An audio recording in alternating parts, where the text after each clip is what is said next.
Hello dear students, in the last lecture we have studied the numericals on plinth area method and cubic content method.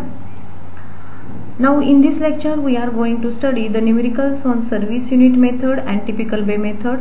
So stay tuned till the end. First we are going to solve the examples on service unit method. Example is, a cinema hall building is proposed to be constructed for 1180 seat capacity of viewers. If the cost of similar building is rupees 35,780 per seat, calculate the cost of a project. Solution. पहिल्यांदा आपण काय काय दिलेलं आहे ते पाहूया. इथे service unit of cinema hall is per seat आहे. Then total number of service unit of proposed cinema hall म्हणजे ज्याचं आपल्याला बांधकाम करायचं आहे त्या सीटची कॅपॅसिटी दिलेली आहे 1180 सीट्स. त्याच लोकॅलिटीमध्ये सिमिलर बिल्डिंग कन्स्ट्रक्ट केलेली आहे, त्याची पर सीट ही कन्स्ट्रक्शन कॉस्ट रुपीज 35,780 आहे. आता आपल्याला यावरून काय करायचं आहे, तर total cost of new project cinema हॉलची जी आपल्याला कन्स्ट्रक्ट करायची त्याची काढायची आहे. तर cost of construction per service unit multiply by total number of service unit हा तिथे फॉर्म्युला यूज करावा लागेल. आता इथे construction cost per service unit ही सिमिलर बिल्डिंगची त्या लोकॅलिटीमध्ये जी बांधकाम केलेलं आहे त्याची घ्यायची आहे, म्हणजे 35,780 रुपीज. आणि total number of service unit म्हणजे जे आपल्याला बांधकाम करायचं आहे सिनेमा हॉलचं त्याच्यासाठीची जी आपली कॅपॅसिटी आपण ठरवलेली आहे 1180 सीट ती घ्यायची आहे, म्हणजे 35,780 मल्टिप्लाय बाय 1180 देन रुपीज 4,22,20,400 म्हणजे the approximate cost of a proposed cinema hall for 1100 seat is rupees 4,22,20,400. समजलं का? Okay. Second example on service unit method. Prepare an approximate estimate from following data for a school building. Number of classroom 12, area of each classroom 50 square meter, area of other facilities 150 square meter. Similar school building having same specification and having plinth area of 1,750 square meter was constructed at rupees 71,26,000. इथे आपल्याला काय काय दिलेलं आहे सोडवताना पहिल्यांदा त्याचा विचार करायचा. नंबर ऑफ क्लासरूम दिलेले आहेत 12 आहे, area of each classroom 50 square metre आहे आणि बाकीच्या ज्या काही अदर फॅसिलिटीज आहेत स्कूलमध्ये असतात त्यांचा एरिया दिलेला आहे 150 स्क्वेअर मीटर. आपण डाटा पाहिलेला आहे, काय दिलेला आहे त्यावरून आपल्याला पहिल्यांदा काय कॅल्क्युलेशन करावं लागेल, तर total area of given school building calculate करावं लागेल. तर number of classroom multiply by area of each classroom plus area of other facilities यावरून आपल्याला total area for given school building calculate करता येईल. नंबर ऑफ क्लासरूम किती आहे 12, area of each classroom आहे 50 स्क्वेअर मीटर आणि एरिया ऑफ अदर फॅसिलिटीज आहेत 150 square metre, ते त्याच्यामध्ये आपल्याला ऍड करावं लागेल. Then total area of given school building is 750 square metre.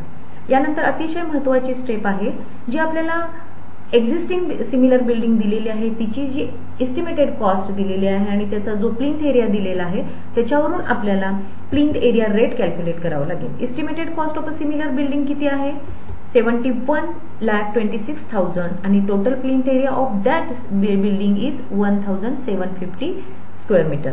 Then plinth area rate is rupees 4,072 per square metre. आता आपल्याला काय करायचं आहे, आपल्या जी काही स्कूल बिल्डिंग आपल्याला कन्स्ट्रक्ट करायची आहे तिच्यासाठीची अप्रॉक्सिमेट कॉस्ट कॅल्क्युलेट करावी लागेल. Approximate cost of a proposed school building is total area of proposed school building multiply by cost per plinth area of similar existing building. Total area of proposed school building means जो आपण इथं calculate केलेला आहे 750 square metre and cost per plinth area rate जो इथं आपण calculate केलेला आहे 4,072 rupees. Then approximate cost of a school building is rupees 30,54,000. Now we are going to see the example on typical bay method. Prepare approximate estimate of a factory building from following data. Office premises RCC framed type.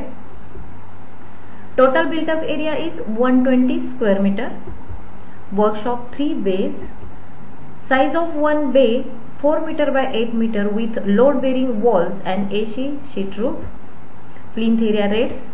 RCC building rupees 6,500 per square meter and load bearing building rupees 4,000 square meter. आता आपल्याला काय calculate करावं लागेल ह्याच्यावरून? Approximate estimate of a office premises.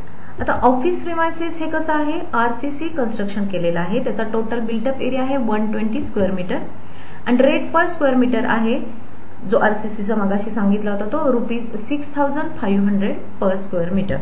Then approximate cost of office premises is total built up area multiply by rate per square meter 120 multiply by 6,500 then rupees 7,80,000.